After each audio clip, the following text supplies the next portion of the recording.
direito, entendeu? Sim. E a gente precisa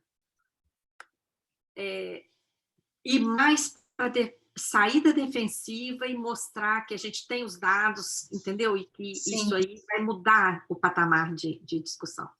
Então, todos os servidores estavam super ansiosos com a sua chegada, porque eles sabem que você tem essa informação, você tem toda a capacidade de fazer essa leitura para a gente, de nos ensinar a realmente dialogar nesse sentido, trazer esses dados para nós. Os servidores te admiram muito, todos que estão aqui te admiram muito, e ficaram assim, loucos quando eu falei, consegui, Maria Lúcia, ela vem com a gente. E assim, acho que vai ser uma live muito bacana. Só esperar um pouquinho, né? Porque eles estão chegando aí. Nós somos convocados para o retorno presencial dia 3 de janeiro. Então, nesse lugar, no meio assim, a pandemia crescente e ambientes insalubres e tudo, como eu te expliquei, principalmente cidade administrativa. E aí a gente está também nessa luta, eles têm que sair do trabalho e acessar a sua live e tal, pode demorar um pouquinho, mas vamos esperar até uns 17h05, por aí a gente começa. Eu não sei se você vai fazer um compartilhamento de tela, se você vai fazer uma apresentação. Olha, você vai só falar. A gente não... Eu achei que era mais um bate-papo quando a gente conversou. Porque eu até tenho algumas telas aqui. Deixa eu ver se eu acesso, que eu ia até mandar para você depois, telas que eu apresentei aí na Assembleia Legislativa, num evento que teve sobre o regime de recuperação fiscal. Sei. Depois eu apresentei numa reunião do Sindifisco, Sindicemp e Sejusmig. Deixa eu acessar aqui, então. Tá. Porque aí, assim, enquanto você acessa, eles vão chegando e também fica...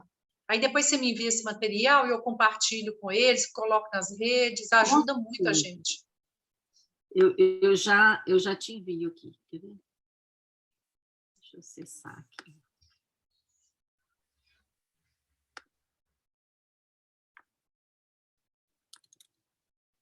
Está até no nosso site já essas telas. Que bacana.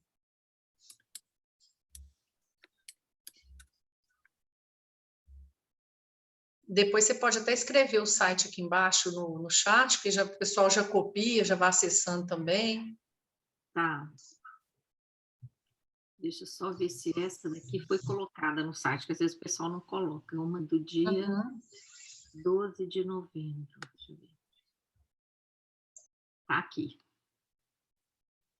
Show. A falácia do regime de recuperação fiscal. E aí o tema da nossa live foi esse, né? Por que o governo não consegue fazer aí os repasses salariais e atualizar todas as categorias? Na realidade, nós do meio ambiente estamos no meio de uma desconstrução total do serviço público em Minas. Todas as categorias estão no fundo do poço. Sim. E aí eu tenho uma tela aí, a tela 7, desse link que eu coloquei aí. Certo. Copiar aqui. Que fala da situação financeira de Minas. Ótimo. Esse debate é sobre o regime de recuperação fiscal, mas se aplica perfeitamente ao que vocês estão... Então, eu posso abrir aqui também. Ótimo. Deixa eu ver se vai dar certo compartilhar, ou então, eu não sei se você tem o pessoal técnico aí com você. Tem um compartilhar a tela para você, já está liberado. Compartilhar a tela e você pode clicar em cima da sua apresentação, ela vai aparecer para nós. A gente te liberou. Deixa eu fazer uma coisa.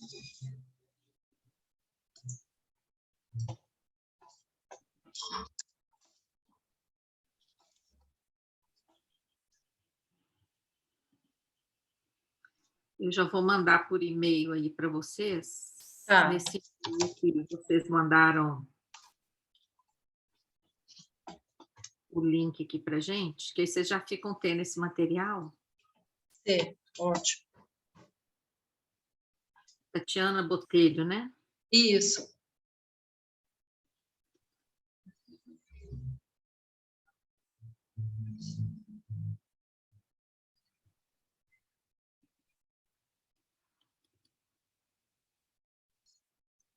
Boa tarde, pessoal que está chegando. Maria Lúcia Fatorelli já está com a gente. Eu pedi a ela os links que ela tem do site, onde já tem aí uma construção sobre a dívida do Estado, a condição do regime de recuperação fiscal aqui em Minas. Ela vai falar com a gente sobre isso. E depois a gente abre para as perguntas, tá?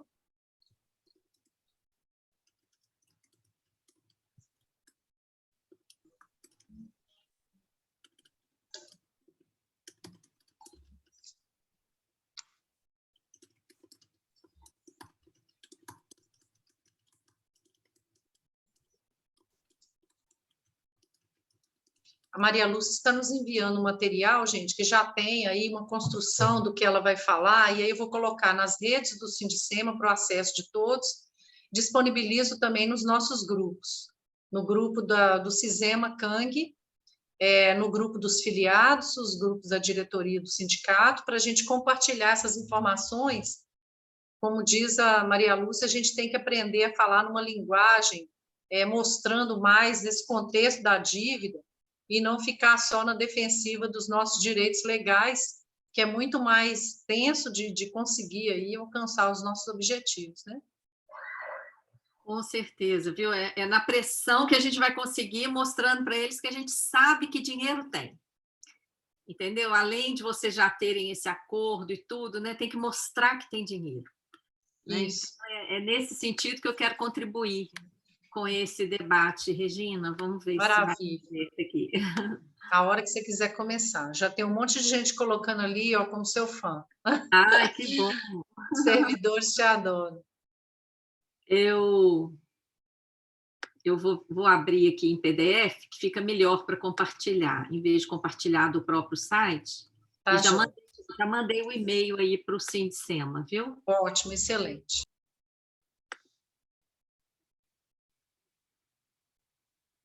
Pronto, eu abri, agora vamos ver se eu vou conseguir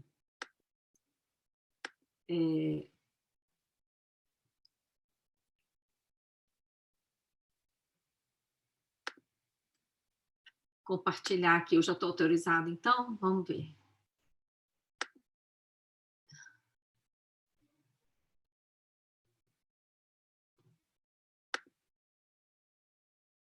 Não. Deixa eu ver aqui.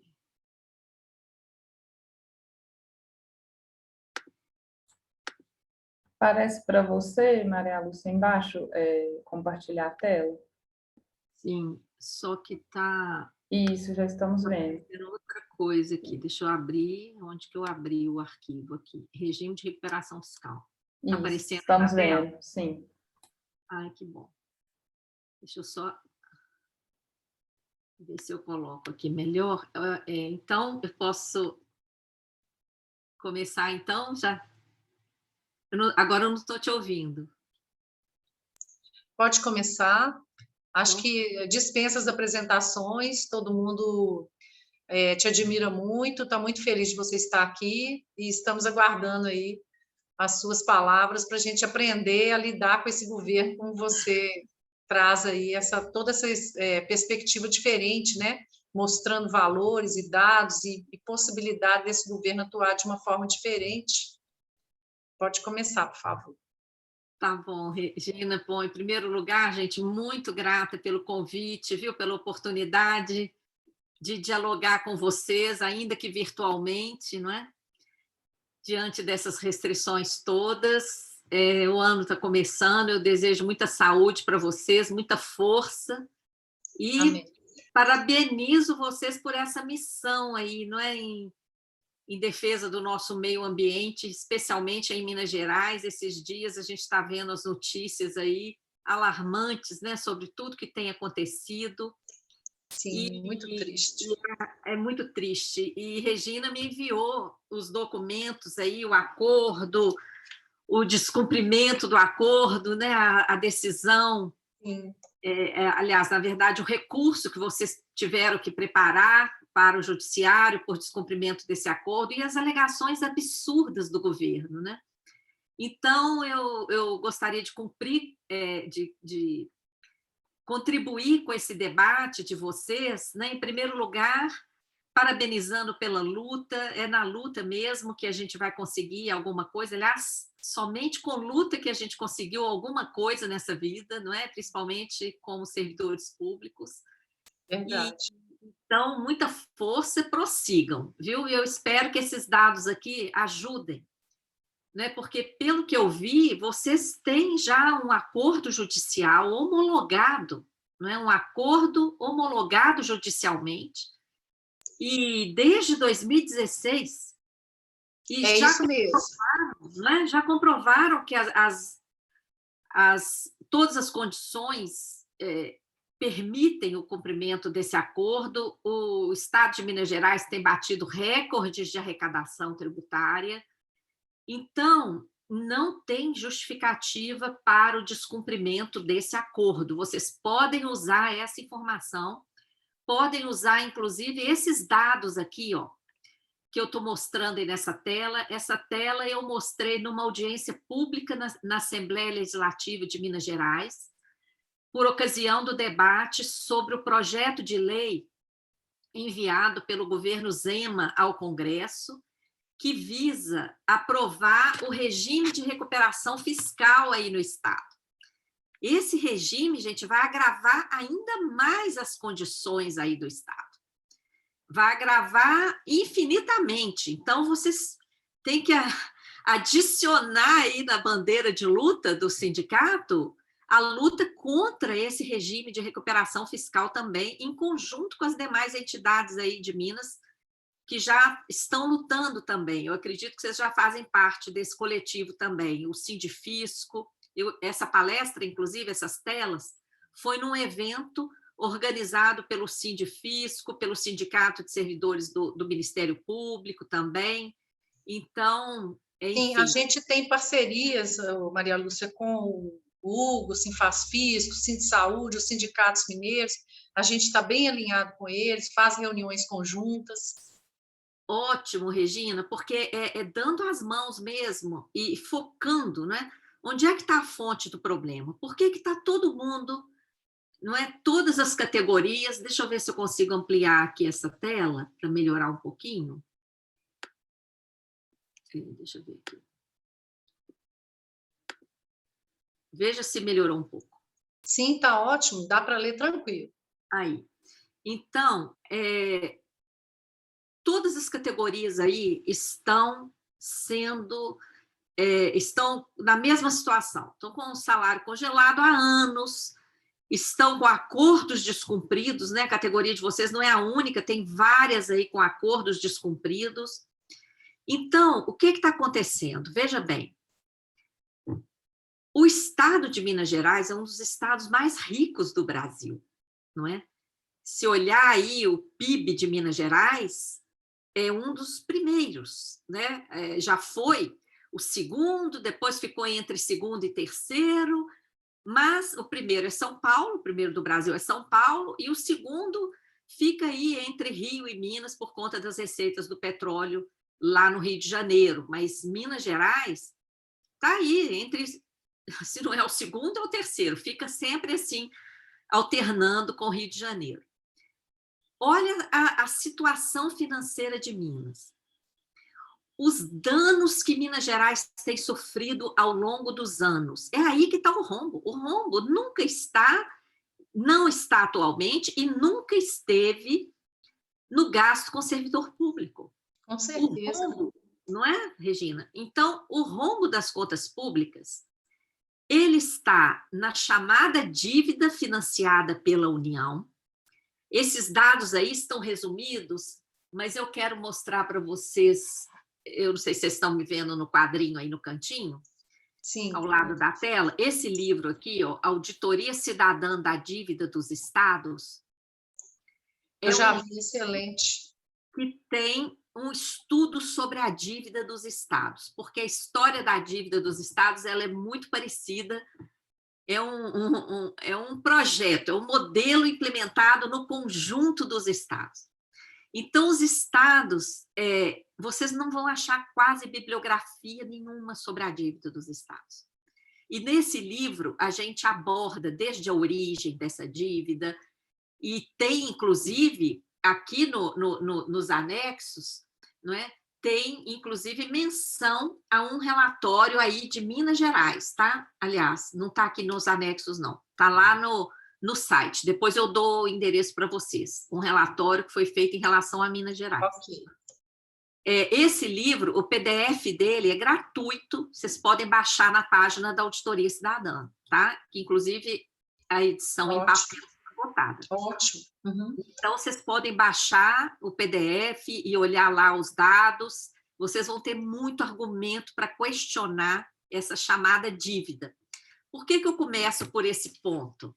Um dos argumentos que o governo usou recentemente para vetar o cumprimento do acordo é a tal Lei Complementar 173, de 2020. Isso está lá no ofício, que, inclusive, foi rebatido, né, naquele documento do escritório da doutora Sara Campos e do doutor Joelson Dias. Eles rebatem os argumentos falaciosos do governo de que não poderiam cumprir o acordo com vocês por causa da Lei Complementar 173, de 2020. Isso. Em primeiro lugar, não cabe retroagir lei como o escritório lá da doutora Sara, do doutor Joelson, rebateram juridicamente muito bem. Mas a contribuição que eu quero trazer para vocês é a seguinte: que lei é essa? É uma lei que surgiu no início da pandemia, é uma lei que suspendeu o pagamento da dívida dos estados para a União. Tá? Essa dívida aí refinanciada pela União, o pagamento dela está suspenso desde 2020, mas o governo federal não está fazendo nenhum favor para os estados. Tudo que está sendo deixado de pagar está ali sendo compilado separadamente e vai fazer parte do estoque da dívida com os devidos acréscimos, tá? O que mais que essa lei fez? Ela permitiu que essa dívida aí refinanciada pela União seja objeto de securitização. Um esquema que já atua em Minas Gerais, e Minas Gerais tem uma empresa, MGI Participações, que já efetua a tal da securitização, que eu vou explicar um pouco depois também esse esquema, para vocês verem onde é que está o ralo. E tudo isso vocês podem usar como argumento junto ao governo do estado de Minas Gerais. Então, em primeiro lugar, o maior ralo das contas de Minas Gerais é a dívida refinanciada pela União. Que dívida é essa? É uma dívida que o Estado possuía, tá? E que na década de 90, a União tomou a decisão, editou uma lei 9496 e decidiu refinanciar a dívida de todos os estados. Minas Gerais refinanciou, olha o valor que Minas Gerais refinanciou lá no final da década de 90, em 98. Minas Gerais refinanciou 14,9 bilhões. Acontece que desse valor, quase 5 bilhões não era a dívida do Estado. Era o tal do PROES. O que é o PROES? Isso está tudo explicado aqui nesse livro. Tem um capítulo sobre o PROES aqui no livro, viu, gente? Eu vou falar meio rápido para a gente ter tempo de dialogar, mas tá, depois vocês podem acessar o PDF lá e ver com detalhe. O PROES foi um programa que transferiu o passivo dos bancos submetidos à privatização. Minas Gerais, vocês se lembram? Tinha o Benge, tinha o Crédito Real, sim, tinha a Minas Caixa, todos os três foram privatizados. De que forma? todo ativo, todo o dinheiro em caixa, toda a clientela, todos os créditos a receber, os prédios, tudo foi entregue para quem adquiriu esses bancos por preços bem reduzidos, como sempre acontece com as privatizações aqui no Brasil. O que aconteceu com os passivos desses bancos, que somavam, na época, 4 bilhões e 700? Virou dívida do Estado. Olha só, quem comprou os bancos submetidos à privatização, o Benjo, o Crédito Real e a Minas Caixa, ficou só com o filé. O passivo desses bancos foi transformado em dívida. Então, um terço... Absurdo, né, gente? Nossa. Você sabia disso, Regina? Eu já tinha ouvido você falar em uma outra palestra que eu assisti. Pois é, um terço praticamente da dívida do Estado de Minas Gerais, refinanciada pela União, lá na origem, veja bem, não era dívida, eram esses passivos. E que ninguém sabe que passivo era esse. Quem é que devia para esses bancos? Afinal, não é? Lá em Alagoas, o nosso núcleo lá investigou, quem devia lá para o Produban, o Banco Público de Alagoas, que também foi privatizado, eram os usineiros. Os usineiros que sempre mandaram na política lá, eles usavam o banco público para fazer empréstimos, nunca pagavam, e depois isso tudo virou dívida pública do Estado de Alagoas. Você sabe que, inclusive, a família do Arthur Lira, presidente da Câmara, é família de usineiros, né, em Alagoas. Sim. A família do Renan Calheiros, todas essas famílias que comandam a política lá desde sempre são os usineiros. E eles usavam o banco público, e isso tudo virou passivo, virou dívida do Estado. E aí, em Minas Gerais? Que passivo era esse? Ninguém nunca investigou. Tá? O que aconteceu com essa dívida?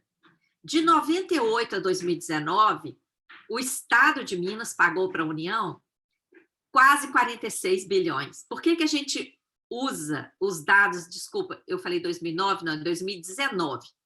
Por que a gente usa os dados de 2019? Porque depois disso o Tesouro tirou esses dados do site. Tá? Então, esses dados aí são os últimos dados compilados que nós temos. Entendi. Ele pagou 46 bilhões. E qual era o estoque da dívida aí em 2019? Depois, olha bem, o Estado pagou 3 vezes o valor refinanciado. Por quê? A dívida era 10, somou mais 5 aí, tá? O Estado ainda foi obrigado a fazer várias privatizações. Todo o dinheiro de privatizações entrou para amortizar a dívida. Mesmo assim, o Estado pagou 45 bilhões, pagou 3 vezes o valor refinanciado e ainda devia, em 2019, quantas vezes aí? Praticamente 6 vezes o valor refinanciado. Olha a bola de neve. Por que isso? Isso sem receber 1 centavo em dinheiro novo. Por que a dívida explodiu desse jeito? Porque as condições impostas pela União nesse refinanciamento foram abusivas. A atualização pelo IGPDI, que envolve, inclusive, variação do dólar. Qual é a lógica de colocar variação do dólar numa dívida refinanciada internamente? Correção automática do valor. Enquanto os salários de vocês não têm atualização nenhuma, a dívida é atualizada automaticamente. E agora, com essa lei complementar 173, o governo quer aplicar securitização em cima dessa dívida, eternizando essa dívida. Então, olha a importância dos servidores se apoderarem desse conhecimento, não é? E impedir essa securitização, que inclusive é inconstitucional. Tentaram constitucionalizar agora por ocasião da PEC 23, mas a gente conseguiu barrar, tá? Então, é flagrantemente inconstitucional o trecho dessa lei complementar 173 que trata de securitização. E, Então, assim, é loucura, porque eles colocam as coisas com uma frieza, como se fosse a última das últimas oportunidades que teria de negociação. Eles colocam as coisas, assim, de uma maneira, como se fosse a tábua de salvação. É muito impressionante isso, né? E a loucura traz loucura. Eu chamo isso, Regina, de terrorismo. Tá? Exatamente. Porque fazem um verdadeiro terrorismo, assim, como se o Estado, por exemplo, não entrar no regime de recuperação fiscal, fica tudo destruído, quando é o contrário. Já está colocando isso e já está colocando que, se entrar, os servidores serão agraciados de várias formas. É uma mentira atrás da outra. Eles tentam colocar as iscas, né, para enganar, e depois, quando vê, como foi esse refinanciamento da dívida lá no final da década de 90, a propaganda era totalmente enganosa. Foi uma jogada para empurrar os passivos dos bancos privatizados para as costas da população, porque no final é a população que está pagando essa dívida. Não é? Se vocês olharem ao longo dos anos a subtração de recursos para pagar essa dívida, olha isso, somou esses 46 bilhões praticamente até 2019, e mesmo assim a dívida continuou explodindo, né?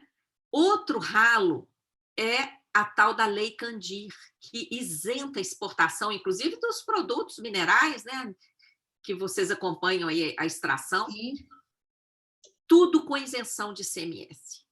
Vocês devem se lembrar, teve uma vez que a Assembleia Legislativa aprovou cobrar ICMS sobre o nióbio, que o Brasil tem praticamente a exclusividade mundial, né? O Canadá tem 2% e o Brasil tem 98% das reservas. A Assembleia chegou a aprovar a cobrança, o governador da época, era o Pimentel, derrubou, vetou, falando que isso aí ia dar uma insegurança jurídica. Olha o privilégio do poder financeiro. É impressionante. A gente não tem noção. Como é que eles conseguem fazer essas coisas? Então, é o privilégio. Quem manda, gente, é o poder financeiro. E a nossa única chance de ter algum espaço é denunciar e mostrar que a gente sabe o que está acontecendo. Né? Por isso, informação é chave nessa luta. Né? Essa Lei Candir, essa isenção sobre os produtos primários, que são os produtos agrícolas, minerais e semi-elaborados, né? Aí nos semi-elaborados entram também vários produtos minerais já pré-beneficiados, né? O Estado de Minas perdeu 135 bilhões até 2019. E o que aconteceu com esses créditos? Veja bem, um valor muito maior do que o da dívida. Vocês estão vendo aí? Sim. Mas isso foi sempre sendo deixado de lado, tá? Até que houve um acordo. Os estados chegaram a ter liminar para recalcular essa chamada dívida pública. Desistiram dessas liminares e entraram em acordo com a União, com a supervisão do Supremo, um acordo rebaixado. O Estado aceitou receber menos de 10% do que deveria, desses 135 aí. O Estado concordou em receber menos de 10%. E sabe de que forma, pessoal? Em 18 anos. Gente, é surreal, né? É assim, eu tenho certeza que se a população de Minas Gerais soubesse disso, entendeu? O povo iria para a rua, porque como é que abre mão de um crédito previsto em lei? Abriram mão, simplesmente. Aceitaram um acordo para receber 10%, menos de 10%. E mais, a emenda constitucional 109, decorrente da aprovação da PEC 186, acabou com o cômputo desses créditos. A partir de agora, o Estado de Minas continua dando isenção de ICMS, mas não computa mais o crédito a receber da União. Acabou. A partir desse ano agora, acabou, não tem mais crédito. O crédito que está recebendo agora é o parcelamento daquele acordo rebaixado que foi feito. Entendi. Está vendo? O que mais que vocês podem argumentar? Sempre esses argumentos o rombo não está no gasto com o pessoal. Está no gasto com a dívida, que está subtraindo muito recurso. Está na subtração de recursos pela Lei Candir, quer dizer, um dinheiro que nem aparece ali, porque o Estado já abriu mão antes. E nenhum Estado questiona isso, é uma coisa impressionante. E aí, Maria Lúcia, não sei se você está sabendo também, aqui o Cefaz-Fisco e até em parceria com a Assembleia Legislativa, eles abriram uma ação para que o governo abrisse as contas, porque ele simplesmente se nega a mostrar o que tem em caixa, os valores, não tem transparência nenhuma. E não sei como ele conseguiu derrubar a liminar. Com a liminar, ele ficou isento de fazer a abertura dessas contas. Como que a gente fica sabendo, não sei, de alguma forma, o valor que ele teria em conta? Tem como a gente fazer isso com todo esse histórico que você está mostrando para a gente? Olha, é um absurdo ele esconder as contas, porque o princípio da transparência, não é? Está na Constituição Federal. Mas agora, gente, nós da Auditoria Cidadã lutamos há 21 anos por essa transparência, que realmente está cada vez mais difícil, tá? Tem que lutar, Regina, tem que, inclusive, denunciar publicamente, não é?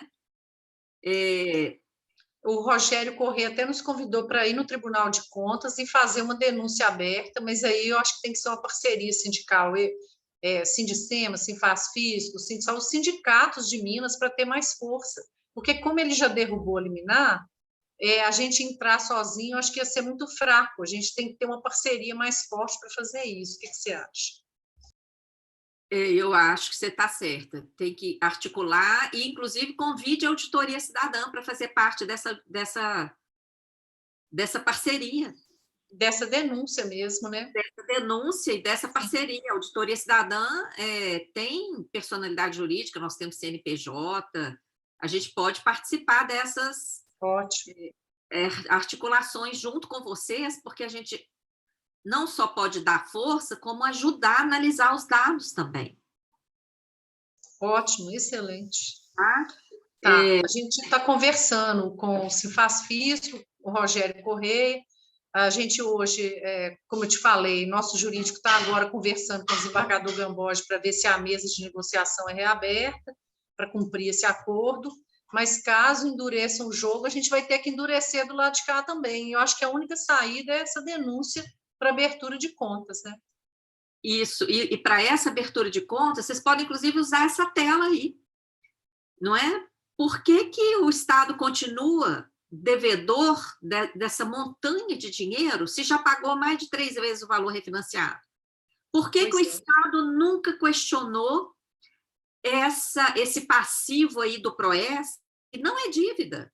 Por que o Estado seguiu pagando isso, sacrificando a população para pagar isso, se isso aí não configura dívida pública? Por que o Estado abriu mão do crédito da Lei Candir num acordo rebaixado? Por que o Estado não abre a questão dos incentivos fiscais? Tem vários incentivos fiscais injustificados, benesses, dados para empresas. A gente tem que saber se essas empresas estão financiando campanhas eleitorais aí, por que elas estão tendo tanto privilégio, não é? E o Estado também tem que demonstrar o que já está acontecendo com a securitização aí, com a MGI, participações, tá? Então, esses itens aí já podem ajudar a conformar essa denúncia. Eu vou pular agora aqui para... Tem várias coisas aqui, gente, nessas telas, como eu falei com vocês que eu apresentei nesse evento. Eu vou pular aqui para da securitização, porque é um esquema muito pouco conhecido. Sim. E é um esquema que atua aí em Minas Gerais através da MGI Participações. O que acontece com esse esquema? Ele desvia o dinheiro dos impostos que o povo paga. Quem está pagando ITBI, ICMS, todos os tributos estaduais aí que vocês arrecadam, todas as taxas, etc., está pagando isso na rede bancária, correto? Com esse esquema, o dinheiro não chega ao orçamento do Estado. Cai em contas vinculadas e uma parte é desviada para os investidores privilegiados que compraram as debêntures emitidas pela MGI Participações.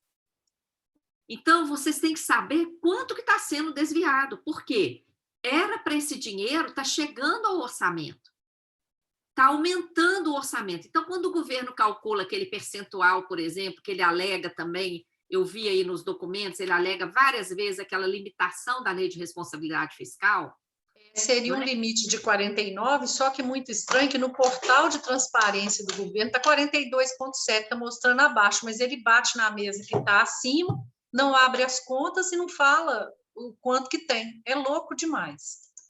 Pois é. Agora, em alguns momentos, ele pode alegar que ultrapassou, apesar dele não provar, como você está dizendo, né? Isso. Esse percentual, por exemplo, ele pode estar, Regina, muito aquém disso.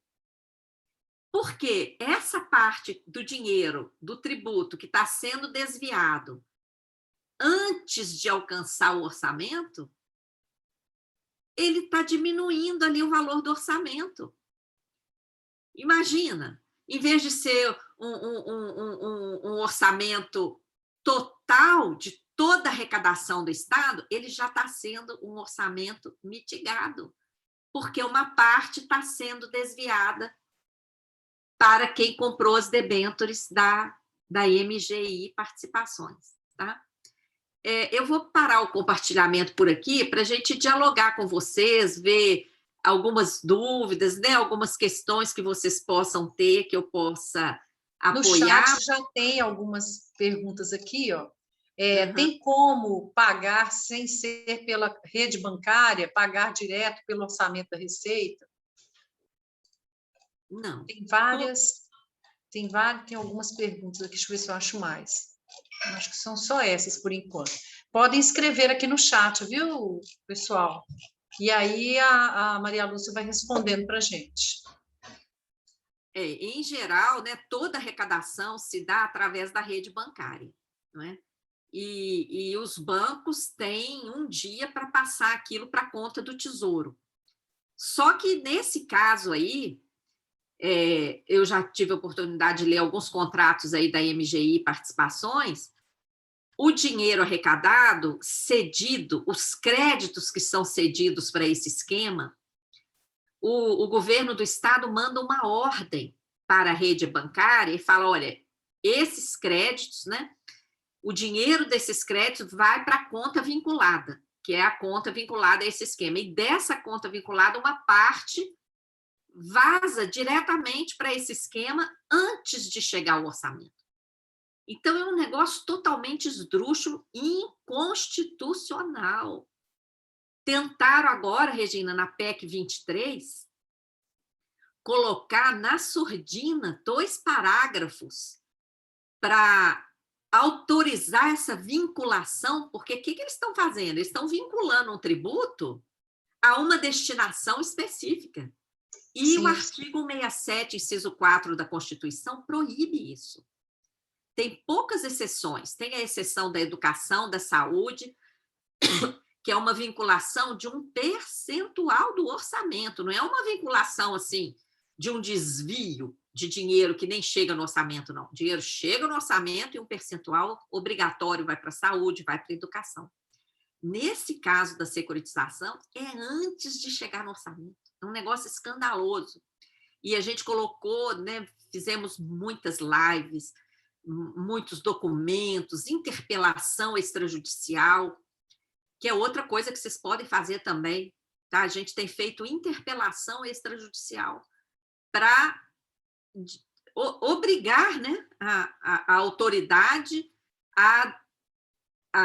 minimamente, assim, a gente vai, com uma interpelação, a gente vai ter a certeza de que ela foi informada, a certeza de que ela foi notificada daquelas informações, né? E nós conseguimos barrar na PEC 23. Então, tudo isso que trata da securitização no Brasil está acontecendo de forma inconstitucional e pode ser questionado. E aí, Maria Lúcia, o judiciário, diante disso tudo, a luta de vocês, a gente acompanha, né? Eu já assisti várias palestras suas e tal. Como que o judiciário acata isso? Por que demora tanto para essa verdade vir à tona, para toda essa construção que eles fizeram ser derrubada? E aí eles continuam agindo como se nada estivesse acontecendo, como se eles nunca fossem ser impactados juridicamente pelos atos errados que eles estão fazendo. Como funciona isso? Então, Regina, isso aí funciona assim, olha, em primeiro lugar, nas universidades de direito, praticamente não se estuda direito financeiro, tá? Para você ter ideia, a Ordem dos Advogados do Brasil não tem uma comissão de direito financeiro, porque às vezes tem até de direito previdenciário, a maioria tem de direito previdenciário, de direito tributário, mas de finanças não. Tá? Então, essa parte das finanças, propositalmente, ela é deixada assim para um nicho. Entendi. Muito restrito. O mercado financeiro foi muito esperto de escolher a dívida para ser o veículo do roubo. Olha, por exemplo, aqueles dados que eu coloquei da dívida de Minas, gente. Isso é roubo. Joga para ali um passivo dos bancos sem verificar, sem auditar. Joga ali e começa a aplicar a atualização monetária automática pelo principal índice que existe no país, um índice abusivo, o IGPDI. Aplica continuamente, ano após ano, e juros em cima, hein? A União cobra do estado de Minas Gerais, cada estado é um cálculo. Tem estado que é 6%, tem estado que é 7,5%. Município de São Paulo foi 9%. Olha que dó. Escândalo. Além do IGPDI. Além do IGPDI. E sim, isso não tem a menor lógica, porque entre entes federados, por exemplo, se o Estado de Minas não paga para a União retém o fundo de participação lá. Então, é uma dívida sem risco algum. Mesmo assim, um juro abusivo, uma atualização monetária automática, né? Um verdadeiro escândalo. E, assim, como eu falei, não existe bibliografia. Esse livro aqui é um dos únicos. Até que aí em Minas Gerais tem um outro livro. Eu esqueci agora o nome dele, gente. Um economista aí de Minas que fez um livro, eu até tenho esse livro, sobre a dívida de Minas. Não sei se é nesse aqui, Desvendando Minas. Não, não é esse não. É um outro livro que tem aí, de Minas Gerais, até que tem um estudo, mas não tem praticamente bibliografia alguma sobre a dívida dos estados. Então, é um assunto, como é que as pessoas vão saber se não tem livro? Se ninguém fala... E se nós mesmos que somos servidores públicos, e vocês também que estão, né, nessa linha de ação, os sindicalistas, os deputados, que estão conhecendo toda essa verdade, imagina a sociedade como um todo que não tem essa visão, essa abrangência, esse conhecimento. Aí a mídia coloca assim, o regime de recuperação fiscal de Minas é a salvação do Estado.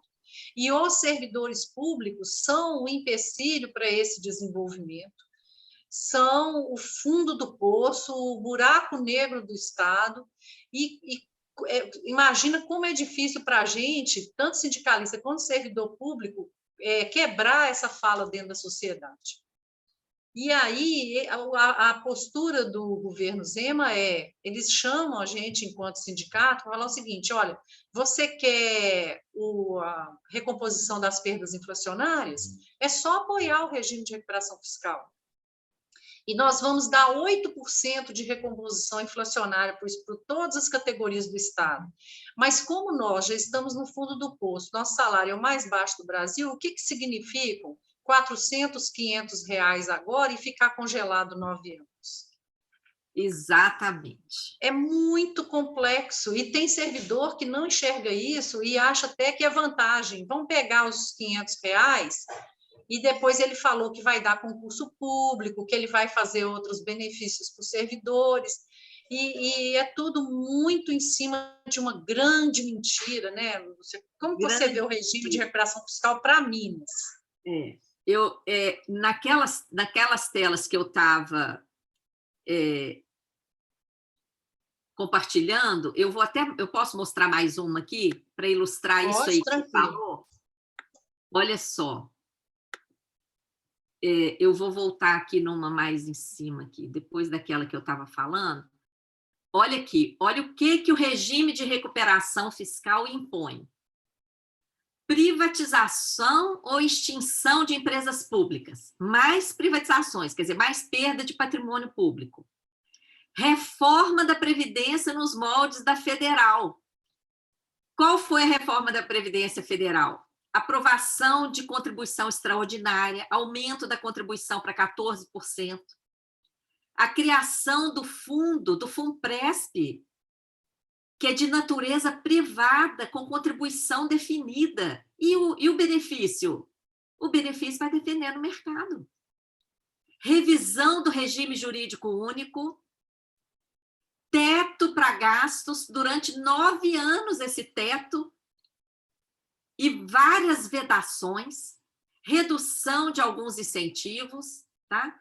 Quando ele permite ali algumas dívidas, sabe qual dívida que ele permite? Dívida para PDV, para plano de demissão voluntária. Então, Regina, quando eu falo que a única saída é a gente ter informação, é por isso, entendeu? Porque é impressionante a propaganda. Vai valer por 9 anos, tá? Depois vocês veem essas telas aí, que tem muita informação útil para vocês. Eu vou compartilhar para todos. Olha o que ele veda. Olha o que ele veda.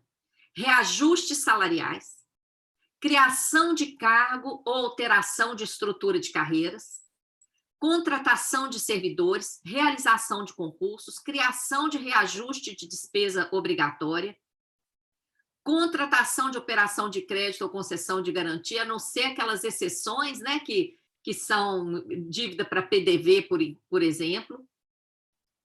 E olha o que ele veda. Ação judicial para discutir a dívida refinanciada pela União. Olha só, não quer discutir aquela dívida, porque se discutir, aquela dívida é nula. Olha que absurdo, Regina. Sim, é muita loucura.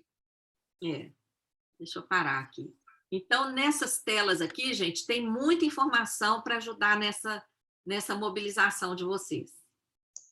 Inclusive, eu estou pegando toda essa documentação, vou agregar com essa apresentação sua e tal, para conversar com o doutor Joelson também, para criar essas ações, ver que rumo nós vamos tomar, porque estamos dependendo aí, né, do cúmplice, do desembargador, da decisão da CEPLAG em relação ao que vai ser feito agora nesse mês de janeiro. A gente acredita que o Estado sairá do limite de recuperação fiscal, como ele fez em 2020, rapidinho. Ele sai, ele favorece alguma categoria, no caso 2020 foi a segurança pública, fez um reajuste de 13%, são as perdas inflacionárias, e fechou novamente, voltou e fingiu que não viu ninguém que tinha acordo ali homologado judicialmente. Então, a gente acha que ele vai fazer a mesma coisa, porque a segurança pública já levantou a mão pedindo outro reajuste, só que agora, pela primeira vez, a segurança pública está junto conosco, com todas as categorias, contra o regime de recuperação fiscal, porque entendeu que também impacta eles também.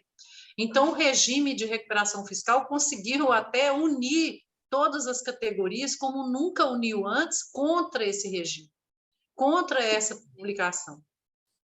Inclusive, então, está nesse pé. Assim, agora, se a gente vai conseguir, é outra coisa. Como você falou, eles têm uma maneira de passar as coisas que a gente não consegue entender como eles conseguem passar.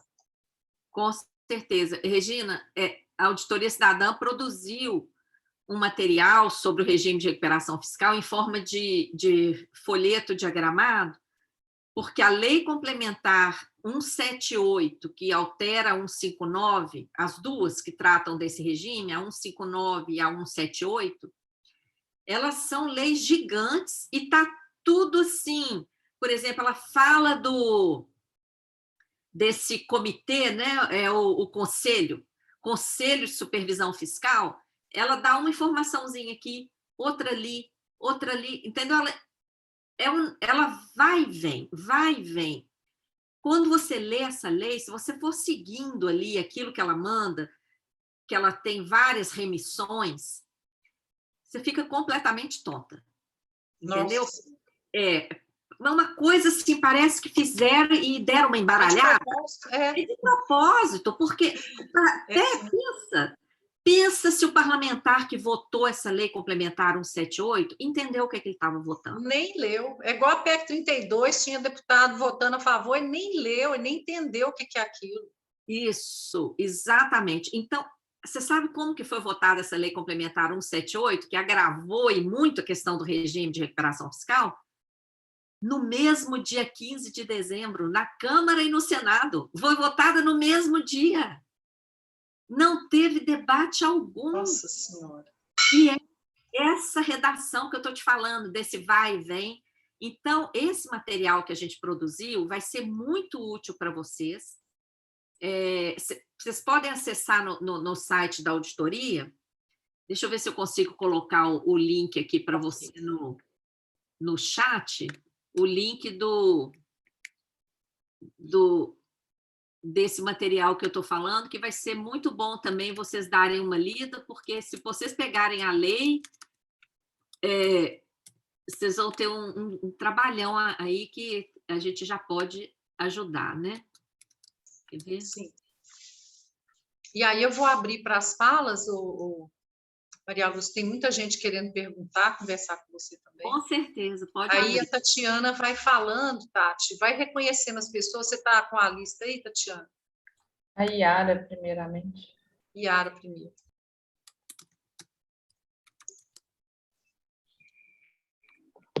Abriu aí?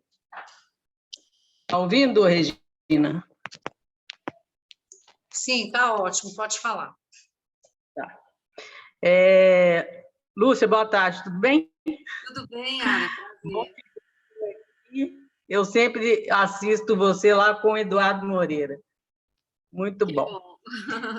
Deixa eu fazer uma pergunta. Aqui em Minas, nós temos, assim, vamos dizer, como atividade econômica principal, mineração e agronegócio. O que isso traz de retorno para o Estado? Não sei se você conseguiria dar um resumo aí para a gente. Porque se no Brasil a gente tem o Bolsonaro, aqui a gente tem um bolsonarinho, como diz o presidente da Câmara. Então, se está liberado o licenciamento, né, estão tentando passar o licenciamento para mineração e outras áreas, aqui não é diferente, não. Né? Então, eu imagino que isso deve trazer algum retorno maior. Né? Eu não sei se você consegue dar uma pincelada nisso. Olha, a gente vem estudando isso, Yara. Eu coordeno também, além de coordenar a Auditoria Cidadã, eu coordeno o Observatório de Finanças da Comissão Brasileira Justiça e Paz.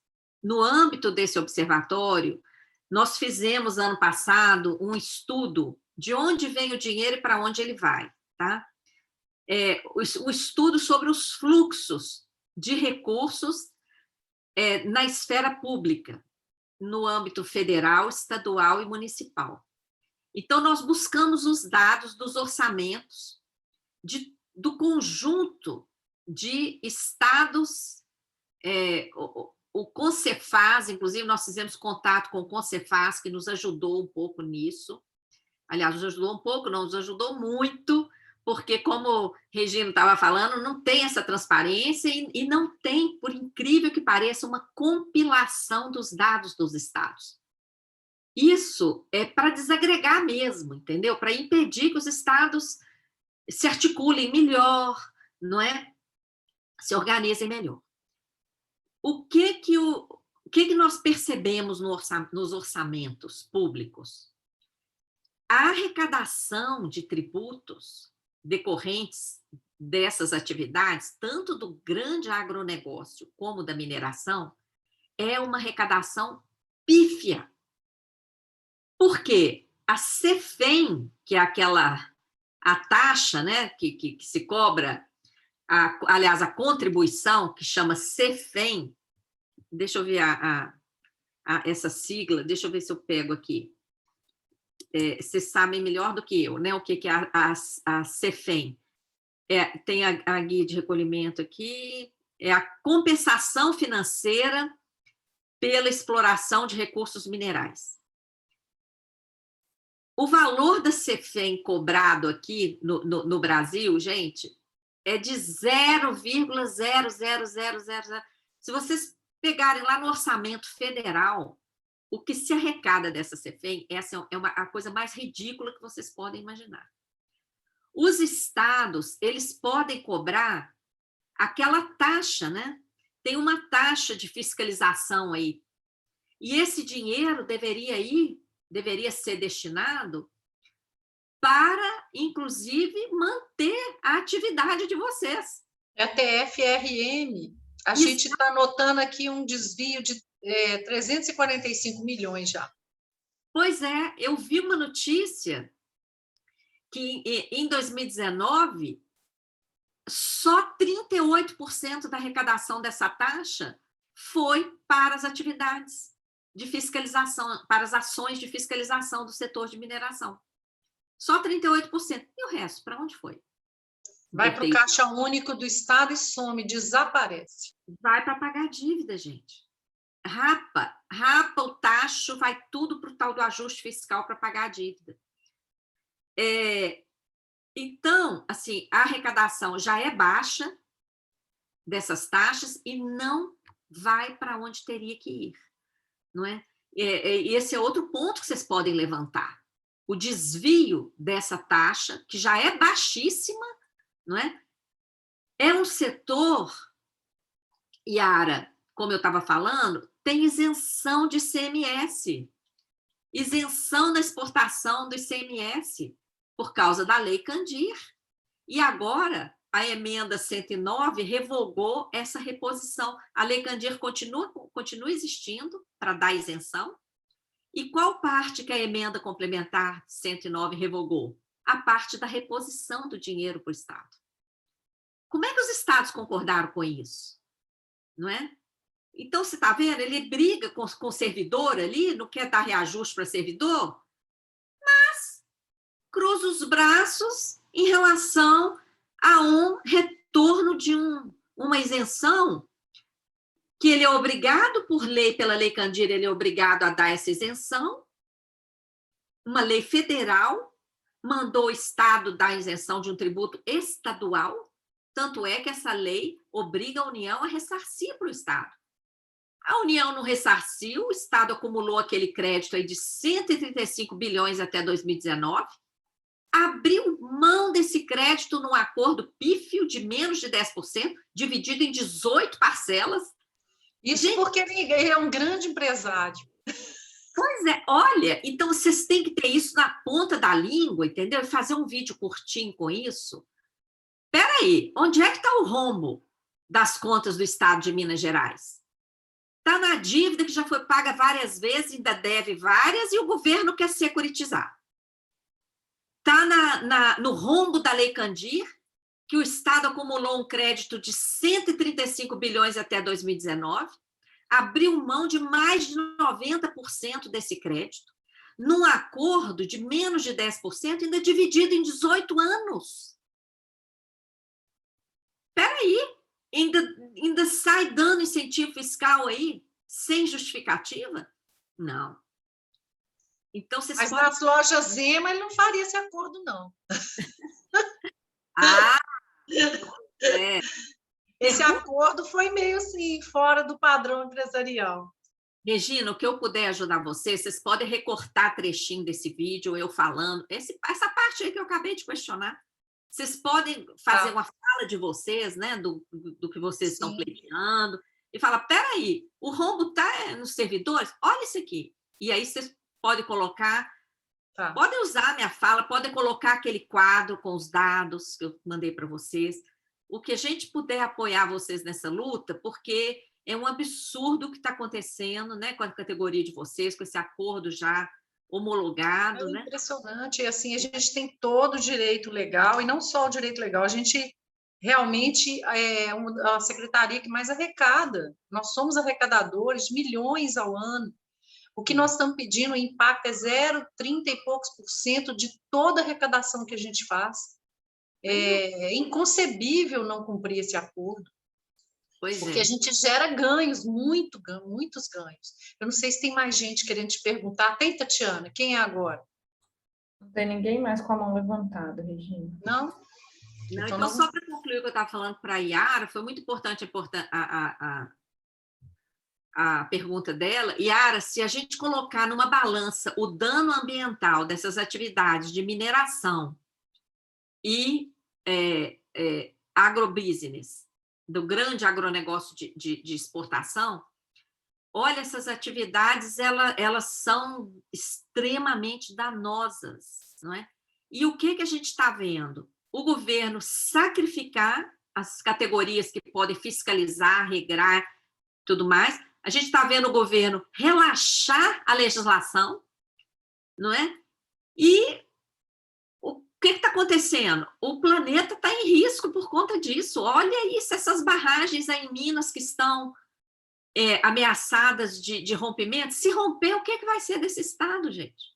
Nós, mais uma, eu nem sei, porque nós do meio ambiente estamos no fundo do poço para poder socorrer e fazer todo o monitoramento e recuperação das bacias hidrográficas, como a gente fez para o Rio Doce, que ainda está em andamento, mas nós já fizemos muita coisa. Todos os servidores do Sistema Estadual do Meio Ambiente de Minas foram integrados em câmaras técnicas federais, porque o Rio Doce é um rio federal que pegou Minas e Espírito Santo, e construiu um comitê interfederativo, e os servidores do CISEM integraram essas câmaras técnicas em vários níveis e âmbitos para recuperar a bacia como um todo.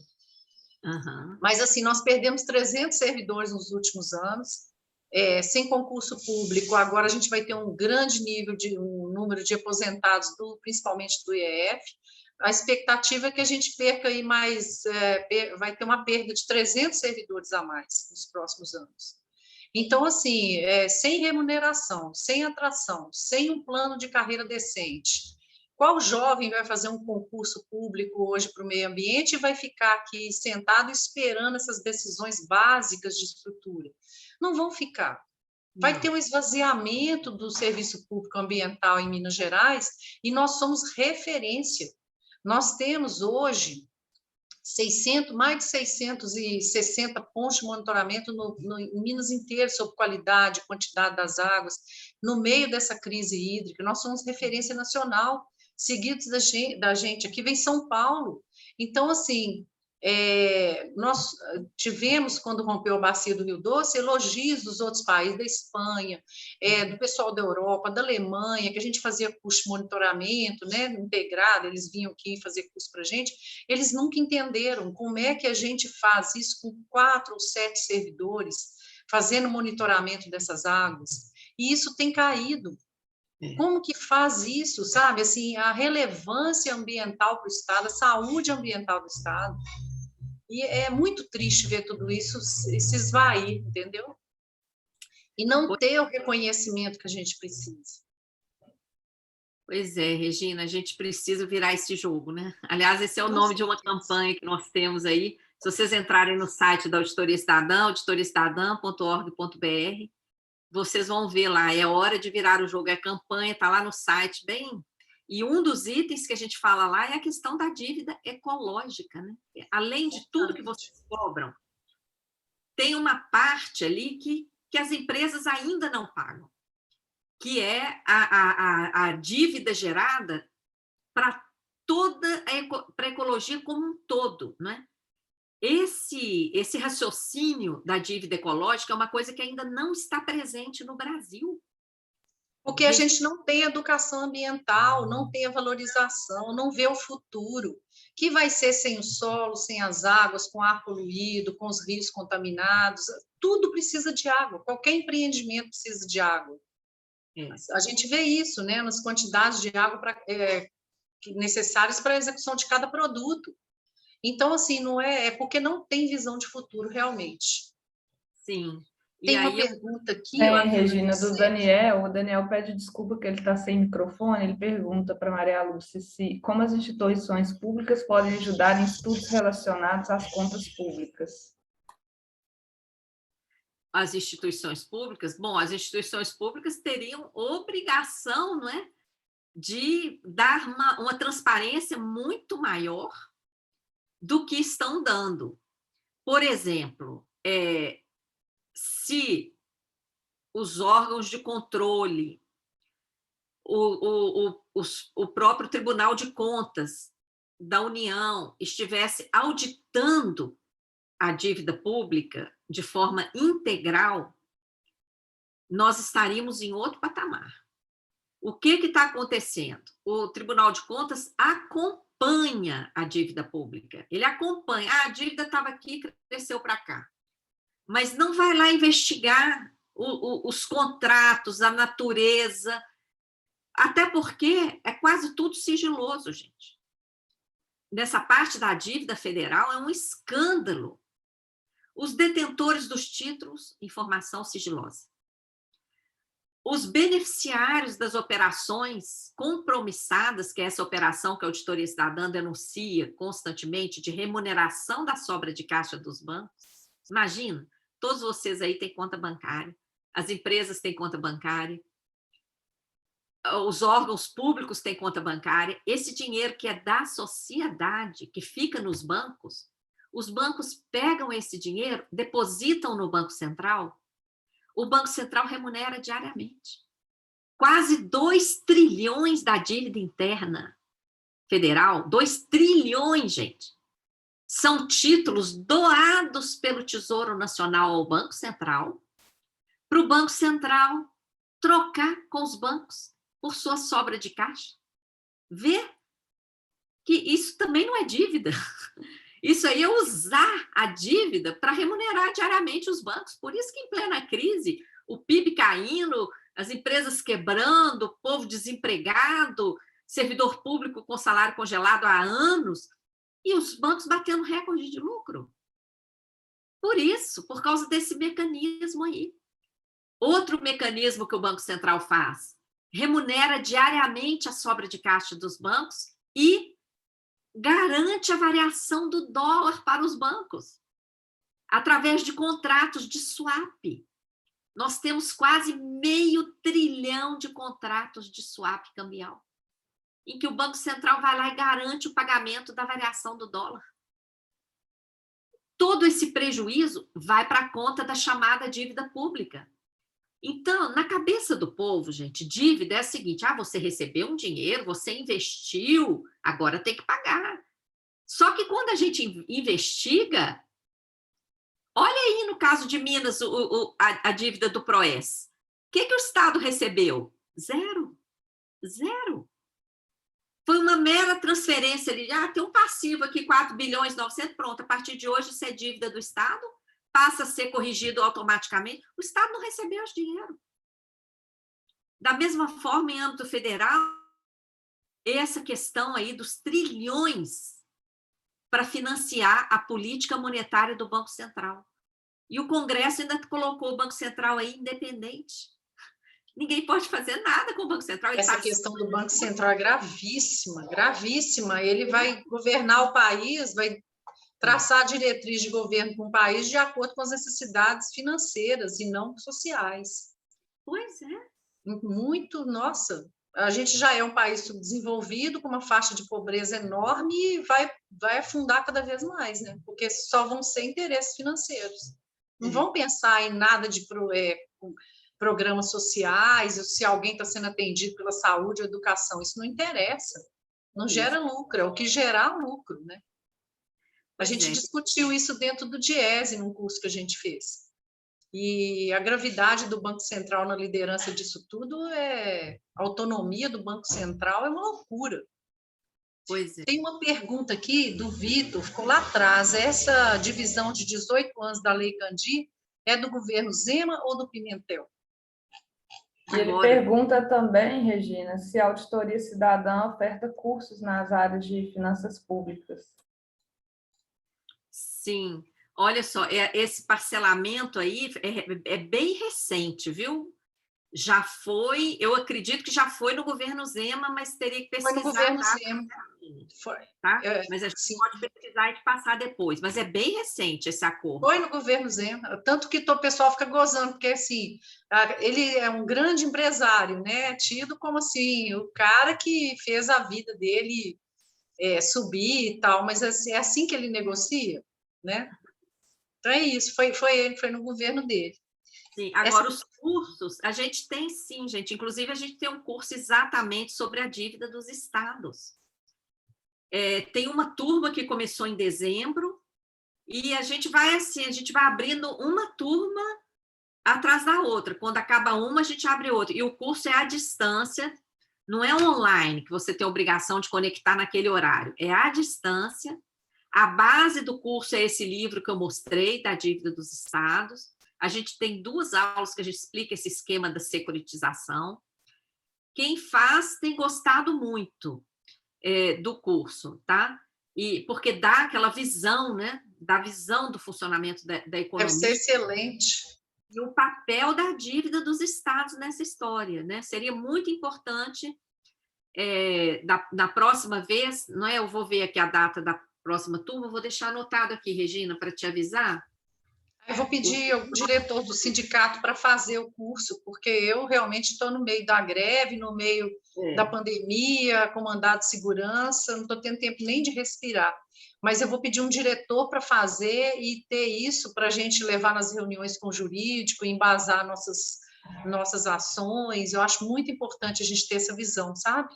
Sim, o que alguns sindicatos, inclusive o Sindicato de Servidores do Ministério Público fez, foi eles adquiriram 10 vagas do curso e distribuíram para afiliados que tinham interesse. Ah, excelente. Foi uma forma também de ter mais gente fazendo, né? Porque excelente. Aí cria um debate dentro da categoria, né? Enriquece a categoria também, ótimo. Aqui, acho que é o Paulinho, está perguntando, Maria Lúcia, você assistiu o documentário chamado África Roubada? Por que pobreza? Parece que é algo muito similar ao que aconteceu com a exportação do minério da Vale. Eu não assisti esse, não. Eu gosto muito de ver, mas esse eu não assisti. Eu não assisti também, não. Já ouvi falar África Roubada. Vou deixar aqui anotado. Ele pergunta também, Maria Lúcia, se é verdade que o agronegócio como um todo paga menos que um carro popular em impostos de exportação. Tem uma matéria jornalística que diz isso. Tem um estudo recente, gente, feito por professores universitários, muito interessante. O agro não é pop, não é pop, não é top, aquilo o contrário do que a propaganda da grande mídia fala, né? E nós, da Auditoria Cidadã, inclusive, eles fizeram contato com a gente, porque eles tinham dificuldade de ver a relação do grande agronegócio com a dívida pública. Então, a gente fez um artigo. Nesse artigo, eu vou colocar aqui também para você o link. Eu fiz um artigo, o agronegócio e a dívida pública, que eles usaram esse artigo como referência no texto deles, porque eles não queriam colocar no texto deles essa parte da dívida, assim, de uma forma muito densa, eles não tinham nem espaço para isso. Aí eles nos pediram para fazer esse estudo, esse artigo, e usaram, vocês podem ver aqui, e procurar, aí, ó, esse aí, ó, o agronegócio e a dívida pública. Nesse artigo a gente fala a relação, e o estudo deles, eu participei lá, deixa eu ver aqui como é que chamou o programa. Vocês podem acessar também, acho que vai ser bem legal vocês acessarem o estudo deles, o estudo completo. Deixa eu ver se eu acho aqui. Mas pode colocar outra pergunta enquanto eu procuro. Tem mais alguma aqui, Tati, que eu não consegui ver mais no chat? É isso que eu ia falar, pessoal. Se tiver passado alguma batida, vocês puderem repetir, por favor, no chat, porque eu não consegui identificar mais nenhuma. Ou se vocês quiserem falar, gente, está aberto. Aproveita. É todo dia que a gente tem a Maria Lúcia aqui.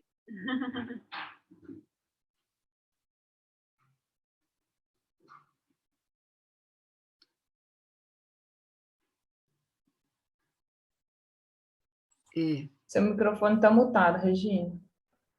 Eu estou anotando todos os links, vou repassar em todos os grupos e essa live vai ficar gravada no YouTube. E a gente vai fazendo repasse dessas informações e a gente tem a proposta nossa, desde que eu assumi o Sindicema, foi a gente fazer um seminário. É um debate mesmo das questões, tanto internas nossas, de gestão mesmo da Secretaria do Meio Ambiente, como também a gente ter esse debate político, né, principalmente do contexto mineiro, para situar o servidor, para que ele tenha essa visão, esse entendimento, para assim, porque tem a maioria fala assim, não, detesto política, não vou entrar nisso, mas acontece que a gente está no meio político, só de ser servidor público você já é um político, vamos dizer assim. Então, eu acho muito importante contextualizar isso, abrir a mente mesmo quanto a todo esse histórico mineiro que a gente tem tão pesado, né? De doutrinação, de coronelismo, de mesmo cerceamento da verdade, falta de transparência. Isso. Então, a gente quer fazer esse seminário, eu vou te convidar também. Se Deus quiser, a gente conseguir fazer isso antes de abril, porque antes do período eleitoral, para as pessoas também saberem votar melhor, né, Mariana? Isso eu acho muito importante. Com certeza. Vocês vão ter Zema aí? Pelo amor de Deus, assim, a luta é grande, mas você acredita que mesmo na categoria tem pessoas que acham que o Zema está fazendo benefício, porque ele pagou agora em dia, pagou o 13º e pagou férias-prêmio de aposentados.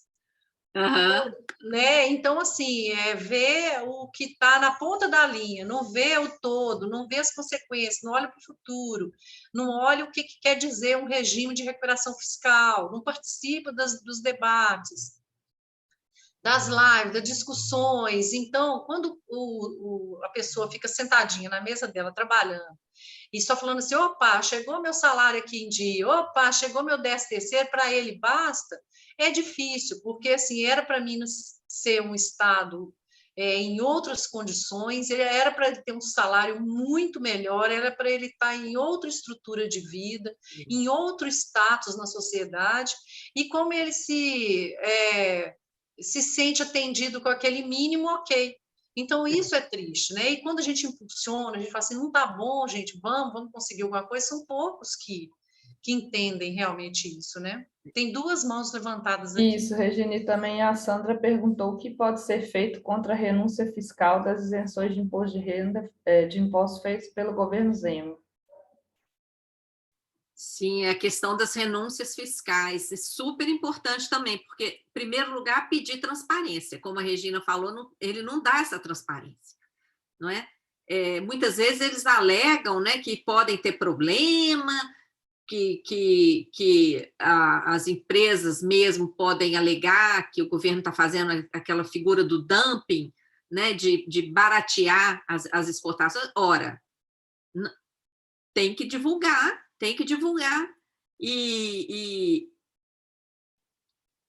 ao dar um incentivo fiscal, ele tem que dizer qual a justificativa, qual a motivação. Isso está no direito administrativo. Ele não pode dar uma isenção,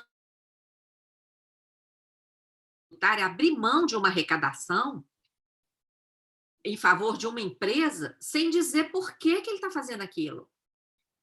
Não é? Então, em primeiro lugar, quais são as renúncias fiscais que estão acontecendo aí? né? Porque só fala que tem renúncia. Às vezes o Sindifisco aí tem um estudo, né? A FENAFISCO, inclusive, tem um estudo sobre renúncias fiscais. Mas o próprio estudo fala da dificuldade de transparência, tá? Porque eles alegam isso, que não poderiam dar os nomes, não poderiam dizer, ora, como assim? Então tem que proibir, não pode dar incentivo, porque para ser um negócio não transparente, né, às escondidas, então, primeira coisa, transparência. E aí, gente, denunciar, porque como é que tem dinheiro para incentivar determinadas atividades que geram dano ambiental, não é? Que não pagam imposto, que são isentas, e ainda recebem incentivos? Como assim?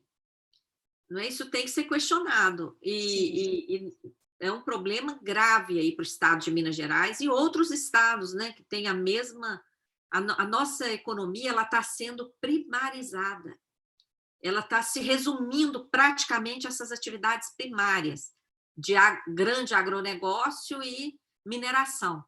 Isso traz um atraso no nosso desenvolvimento socioeconômico, porque é a indústria que vai puxar a tecnologia, vai gerar empregos, né, de níveis melhores.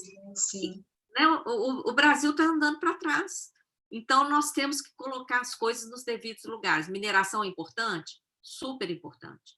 Mas você sabe melhor do que eu. Deve ser feito com todo o cuidado, até por conta do sustentabilidade, né? Sustentabilidade do planeta, né? Está em risco, da vida está em risco.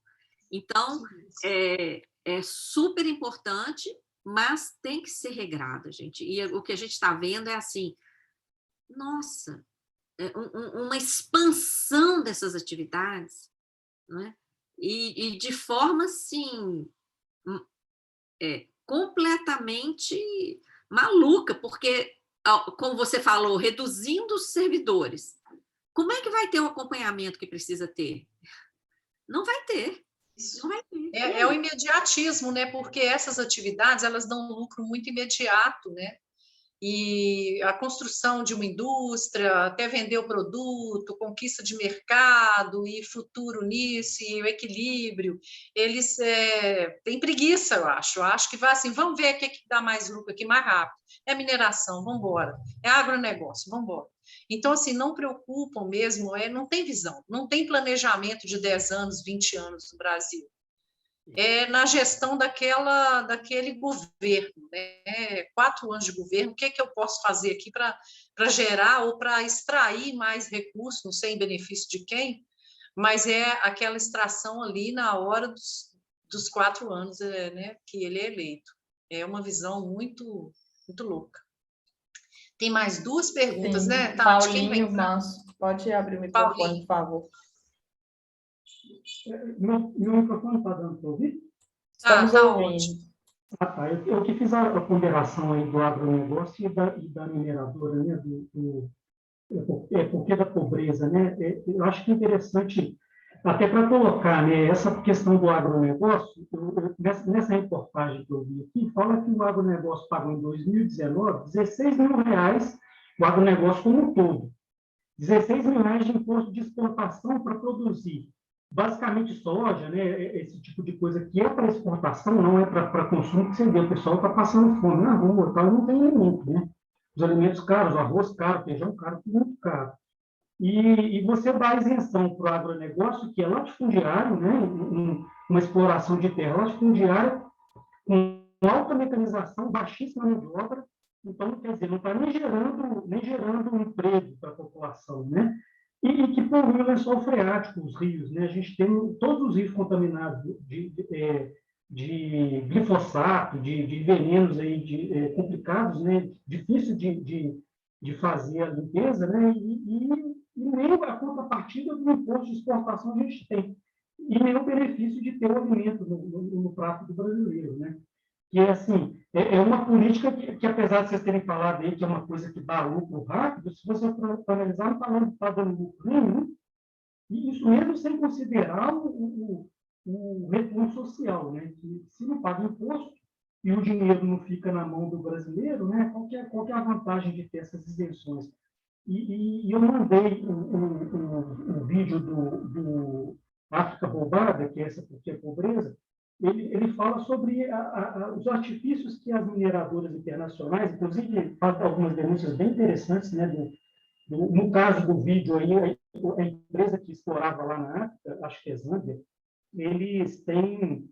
O cara era procurado pela Interpol nos Estados Unidos, um dos caras mais procurados lá por ter dado golpe nas finanças americanas. Né?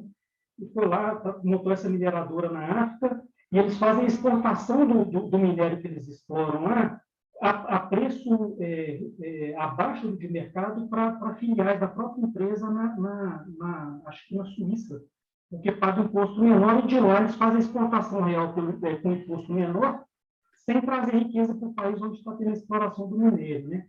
E eu tinha visto esse vídeo há um tempo atrás, e recentemente, uns 2 anos atrás, eu vi uma investigação do Ministério Público. Eu mandei um link aí no chat também, mandei tanto do vídeo quanto da questão do Ministério Público, de que a Vale estava fazendo exatamente a mesma coisa, com 23 bilhões de reais de desvio, sabe? Com esse tipo de exportação para filial no exterior que não paga imposto, né? Porque você cobra uma taxa menor do que o valor do minério de mercado para pagar de imposto em Minas Gerais, no Brasil, e lá fora você faz a exportação com desconto de isenção na taxa que você está pagando para o país onde você fez a exportação. É um artifício aí contábil, né? Bem interessante para poder expropriar recurso mineral, recurso natural do país. Né?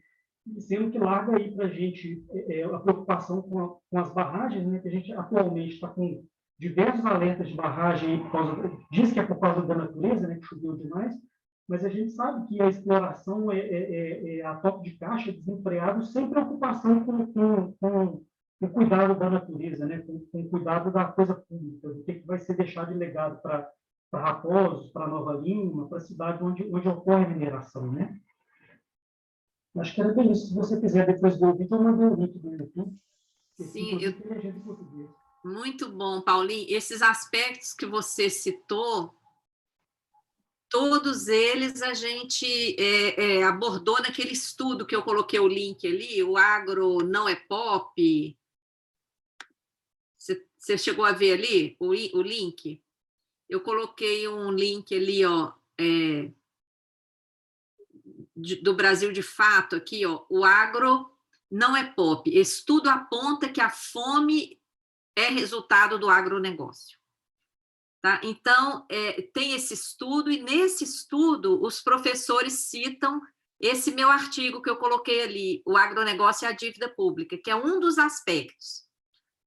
Esse artigo aí eu começo exatamente falando o que você falou, o grande agronegócio não tem nada a ver com matar a fome do povo brasileiro, tanto é que, olha agora, o agronegócio batendo recorde de exportação e de soja, de carne, de arroz, de várias coisas, e o povo brasileiro catando osso na rua, disputando lixo de supermercado.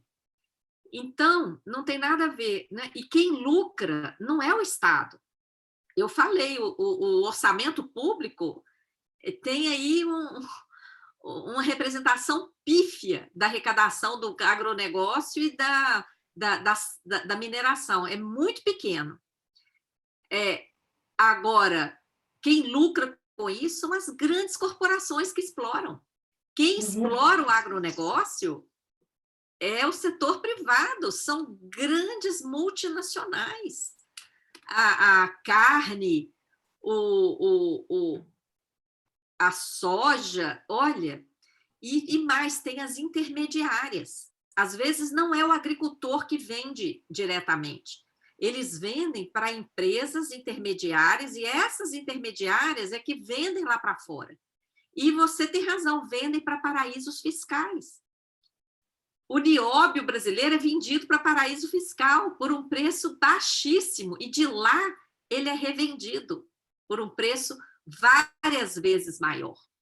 Lavando dinheiro, porque nesses paraísos fiscais também não paga imposto. Né? Então, É muita coisa para a gente investigar, gente, muita coisa. E nessa área aí do ambiente, olha, nós temos que levantar essa dívida ecológica aí que está sendo gerada. Você vai descobrir muita coisa. Muito. Não só da relevância do trabalho que a gente executa em todo o país, né? Tem o IBAMA, tem a associação aqui do IBAMA em Minas Gerais, ICMBio, mesmo o CISEM em Minas Gerais, todos os sistemas ambientais do Brasil, com toda a relevância do trabalho que faz, todas as taxas que arrecadam, todas as avaliações ambientais que fazem, e mesmo assim não são consideradas. Então, o que ele falou, né, da poluição dos mananciais, mesmo das agressões ao meio ambiente, isso em algum lugar, em algum momento, vai chegar a conta, vai ser cobrada essa conta pela negligência, pelo avaro, né, em cima do lucro. Então, isso, em alguma geração, vai repercutir de uma maneira muito drástica, porque os recursos são finitos, simples assim. Né? A riqueza vem privatizada, né? E o prejuízo é socializado. Você vê que, por exemplo, exatamente, a água poluída, quem vai pagar é o cidadão na hora de receber água da Copasa, da provedora de água. A energia elétrica também, a gente acaba pagando a taxa mais cara. Né? A gente viu o caso lá Roraima, né, que teve o problema da energia caríssima, que a pessoa paga R$1.000 de conta de luz. Sabe? E é privatizado. Vai falar que vai baratear porque privatizou e você tem que ter lucro. Né? Essa semana mesmo eu vi isso. O governo está repassando o custo da geração de energia para a população. Né? Quer dizer, era ótimo privatizar as empresas de energia porque ia baratear. Aí a empresa tem lucro, enquanto está dando lucro, quando tem prejuízo, ele está com uma bandeira vermelha, um aumento de despesa da empresa para a gente, para que continue dando lucro para a empresa. Quer dizer, quando era estatal a empresa, não podia ter lucro porque dava prejuízo, e tinha prejuízo, a gente tinha que desfazer. E agora você tem que bancar da mesma forma, né? A população continua bancando prejuízo. E essa questão aí, eles colocam a bandeira vermelha, né? Porque tinha seca. Olha a chuvarada, já os mananciais já estão aí sendo recompostos e continua a bandeira vermelha. Uhum. E assim, agora porque agora a chuva vem em demasia, então não só completa os mananciais, os reservatórios e tal, mas também traz grandes danos. E isso também vai repercutir aonde? Na população diretamente afetada, na reconstrução de todos esses municípios, porque é investimento que tem que ter nos municípios também. Então, assim, a falta de sustentabilidade em todas as ações gera esses percalços ambientais, climáticos que nós estamos vivendo. Enquanto as pessoas, a sociedade e os dirigentes, não só do Brasil, né, acho que do mundo, não tiver essa visão de equilíbrio e sustentabilidade, o mundo vai ficar nesse caos. Então, quando vem a seca, é seca prolongada, quando vem chuva, é chuva torrencial, quando vem dano, é dano que afeta todos, né? E quanto tempo nós vamos levar agora para recuperar os municípios? Minas Gerais está debaixo d'água. É muito triste a gente ver isso. Então, a gente, quando trabalha com o meio ambiente, então, a gente fica indignado, porque são coisas que poderiam ser contornadas, poderiam ter outra visão e outro destino, né? Mas tem mais uma mãozinha levantada isso, aqui. Yara. Yara. Aí, Regina, só vou te pedir que essa seja a última, porque eu tenho outro compromisso às 19 e eu tenho que pegar uns outros. Tranquilo, te agradeço muito. Yara, por favor. Ô, Lúcia, outras categorias também, mais do serviço público, bancário, correio, sei lá, mesmo lá na Receita Federal, os servidores estavam batendo metas. Só que as metas, elas apontavam para a privatização. Então, assim, no caso de banco, por exemplo, meus colegas, eles falavam que eles estavam o tempo todo trabalhando, só que eles estavam enxergando que a privatização ia apontar por ali. Agora, o que você poderia dizer, e eu acho que no meio ambiente isso não é diferente, essas metas, mesmo que não esteja aí para sei lá, liberar licenciamento, não sei. Mas tem as metas que eu acho que, no final, elas vão levar à privatização do meio ambiente. O que você poderia dizer para quem hoje não entrou na greve, né? Porque nós temos pessoas que estão em greve e outras que não estão. E muitas estão trabalhando em função de um abono, uma espécie de abono, vamos colocar assim. Ajuda de custo. Uma ajuda de custo, que no final, ela, para nós, assim, não agrega nada no salário. O que você poderia dizer para as pessoas que não quiseram entrar na greve e que essa forma de bater metas não vai ajudar a gente muita coisa? Eu não sei qual é a sua visão disso. Olha, essa questão de meta, né, de medir o trabalho como se fosse possível, né? Como se a gente estivesse colocando tijolos ali, vai contar quanto que a parede subiu em cada dia, né? Tem trabalhos que você estabelecer metas torna-se uma coisa meio complicada mesmo de ser feita de uma forma justa. Começa por aí. Segundo, essa questão de quantificar, não é, o trabalho através de metas, né, mostrar resultados e tudo mais, tem que ser analisado em cada caso, né? Quando eu trabalhei na Receita Federal, por exemplo, a primeira vez que veio essa história de implantar metas, gente, veio uma coisa tão absurda, porque você pegava lá uma quantidade de processos, né? Às vezes, um processo tinha lá centenas de volumes.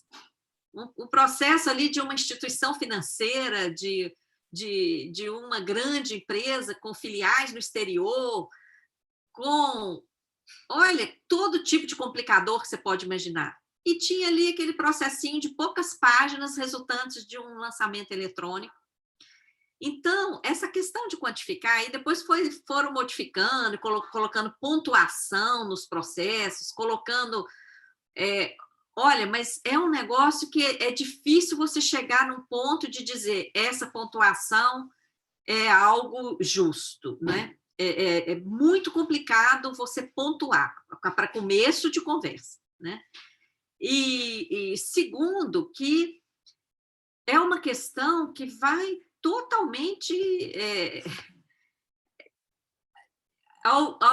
em vez de ir ao encontro, vai de encontro, né? Ela choca com a responsabilidade natural de quem busca o serviço público, de chamar a conscientização para o papel do exercício do serviço público coletivamente. Esse é o nosso papel, gente. Ninguém presta serviço público sozinho, não. A gente precisa da estrutura do Estado. A gente precisa do conjunto da categoria. Então, essa falta de consciência, por exemplo, no momento de não entrar numa greve, que se todo mundo tivesse entrado, vocês já teriam resolvido, não é? Essa falta de consciência, ela vem também dessa falta de percepção do papel do Estado. E isso abre brecha para uma PEC 32, que quer desmontar o Estado. Isso abre brecha para esse desrespeito total com a população, porque o Estado existe, o serviço público existe para prestar serviço para a população, não para si próprio. Então, nós estamos, Yara, ainda longe, né, dessa conscientização que nós precisamos alcançar. Por isso que as coisas estão acontecendo desse jeito. Por isso que a gente está vivendo essa injustiça social no Brasil, com esse monte, milhões de brasileiros passando fome num dos países mais ricos do planeta. Por que isso está acontecendo? Por falta de conscientização geral. Tá? Então, e essa conscientização, como é que nós vamos conquistar?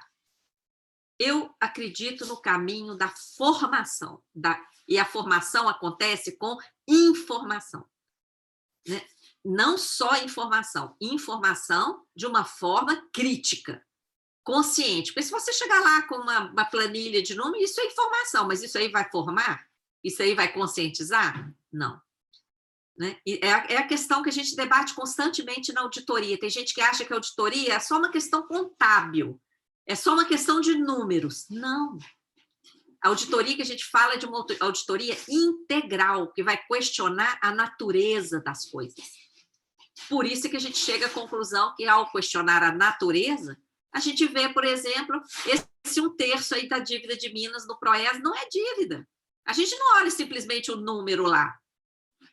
Tá? Por isso que a gente tem muito que avançar, Yara, muito que avançar. Aproveitem essa greve para fazer esses debates, para debater sobre o mito da caverna, né? O mito da caverna, aquelas pessoas que ainda estão dentro da caverna. Sim. E por que a grande mídia e o próprio governo, etc., não incentivam essa conscientização? Porque a conscientização é um caminho que não tem volta. Quem se conscientiza tem um ganho, dá um passo que ele não volta. Se liberta, né? Ele se liberta. Né? É a mesma coisa. Quem saiu da caverna e enxergou tudo aquilo que enxergou, ele vai voltar a acreditar que a realidade se resume àquelas sombras que ele enxergava lá dentro? Claro que não. Então, ainda tem muita gente enxergando somente as sombras. E quem já acordou tem a obrigação, não é, de se tornar um grilo falante, e como a gente faz, né, e como estamos fazendo todos nós aqui hoje, e procurar conscientizar o maior número de pessoas possível, porque a gente está vivendo no avesso do Brasil que poderíamos estar vivendo, e a gente tem que sair desse avesso. Com certeza. Ô, Maria Lúcia, te amo, te adoro, assim, porque você traz muito esse aprendizado, esse contexto, num momento muito difícil. A gente, assim, como sindicalista, diante da categoria, querendo ganhos, querendo realmente trazer um horizonte melhor. Você está falando aí de vários entraves, da realidade dura desse governo. Então, assim, é muito importante ter pessoas como você para, assim, abrir a nossa mente, para trazer os dados, para que a gente possa realmente agregar conhecimento, enriquecer a categoria. E eu quero te pedir muito o link lá do curso, você passa para mim, por favor, eu vou tentar disponibilizar o curso para um número máximo de servidores. Eu acho super importante todo mundo ter acesso a todo esse conhecimento, o trabalho que vocês fazem, né? E vamos que vamos. Assim, eu nunca deixo a peteca cair. A gente vai lutando, cai um dia, levanta no outro, mas a gente está indo em frente, ainda com muita esperança de que nós vamos conquistar o nosso plano de carreira e outras conquistas aí para a categoria. E muito bacana a sua fala, te agradeço demais, tá bom? Eu também te agradeço pela oportunidade, Regina, parabéns por tudo que você está fazendo aí à frente do sindicato, e parabéns a todos vocês que estão mobilizados. Conversem com os colegas, não é? Conversem, falem que a força vem da coletividade. Sozinho, uma andorinha não vai fazer verão. Nós precisamos de todo mundo, de mãos dadas, né? E eu tenho certeza, vocês têm tudo para conseguir, não é? Então, eu espero que esses dados que eu trouxe hoje tenham contribuído com alguma coisa. Se você for usá-los em algum documento, quiser que a gente assine junto, conta com a Auditoria Cidadã essa denúncia que vocês precisam fazer. E muita força, viu? Obrigada. Vocês não estão sozinhos, não. Muita força e um forte abraço aí para cada um. Para você também, viu? Agradeço muito. Vai ficar gravada, gente, a live. Vou distribuir os links, vou compartilhar com vocês, e assim que o curso chegar aqui, a gente compartilha com todos os servidores também. Obrigada. Te chamo na próxima oportunidade. Tá conto com bom, você, tá? Regina. Um abração para você, tudo de bom. Muito obrigada. Tchau, gente.